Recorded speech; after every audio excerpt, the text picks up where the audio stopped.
to have those sorted out. So there are certain things which we feel other members also. I would, the Senior Vice President Sri Ashok Kumar Bhatti and Mr. Madhav, my team has just arrived. So thank you to you too. And what I would,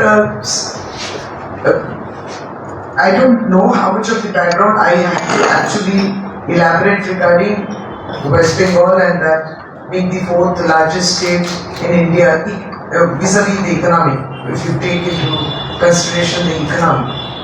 So, and that we have recently, even yesterday you read that one of the parameters which actually measures how fiscal responsibility, how responsible you are in fiscal terms. So that did come out yesterday. The public debt, the GS public debt has gone down by say about 1.6%. From say 2014 to 2021. So that is a huge thing, because yes, there is a certain debt that we carry, and the repayment has been also absolutely on schedule. So in terms of fiscal responsibility, it's a very well behaved state, and in fact none of the other states in India have shown such a performance. And we have also not crossed the FRBM limit. That is also very clearly laid out.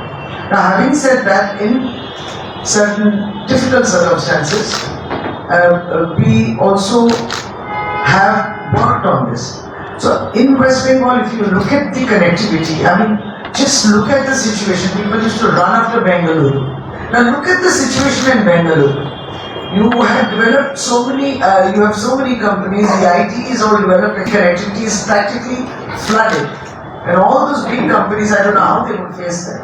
So there was a lot of big talk about a city, state of Karnataka and the city of Bengaluru. It's absolutely in shambles. There, what we are ensuring, and was also there, was around the clock water, around the clock electricity, and of course dedicated connectivity. Now we have the highways, and there are certain industrial growth corridors which are coming up. You have also noticed that Dankuni being the focal point, there is this Eastern Dedicated Freight Corridor which is coming along. So there are plenty of, I would say, nodes where you can develop. Now, as chambers, I feel the responsibility is also like you actually bridge between what the state is trying to say, and also you connect with the captains of the industry all over the state. And that is essentially what we are looking for. First is the visibility. Second is the accessibility. Third is the grievance redressal that you are asking for. Because I think many of them can actually be sorted out at local levels. So I think there is some kind of a reassurance that you require from our end, and we are there for, definitely there for this. And who doesn't want? Now, having said that, you did mention about MSMEs also. And in fact, the West Bengal MSMEs almost account for 14% of what is there in India. So that is also come up very well, and we have been acclaimed for the same.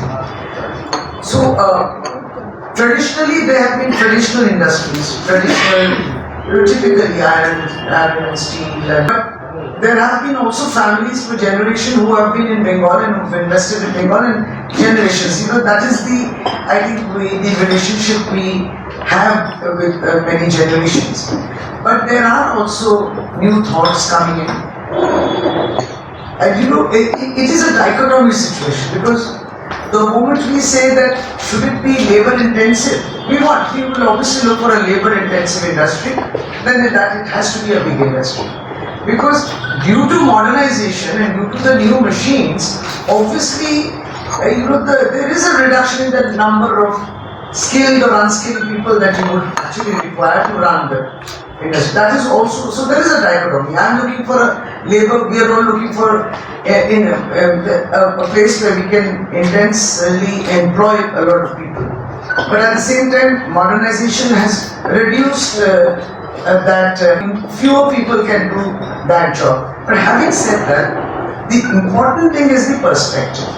So the moment we have a lot of flourish, a lot of, I would say, new names, a lot of new types of industry, small, medium, big, whatever. That gives a different perspective about the state and the message goes on. I also feel that those who are already here in micro, small, medium or big industries should also definitely, and I'm not preaching here, but have that ownership. If you speak well about us beyond the state, I think that is what the people will also learn, because that's the only way the message carries to beyond the state. Now, we have a huge consumer base in West Bengal. It's not only West Bengal, I mean states of Bihar, Odisha, Jharkhand, Chhattisgarh. And I continue to say this, that we are the gateway to Northeast India. And then if you go beyond the boundaries of the country, then we have Bangladesh, Nepal, Bhutan. And then if you go further down, then we have Southeast Asia. Now that's a huge area. So, and of course that important Bangladesh-China corridor, the BCIM trade corridor.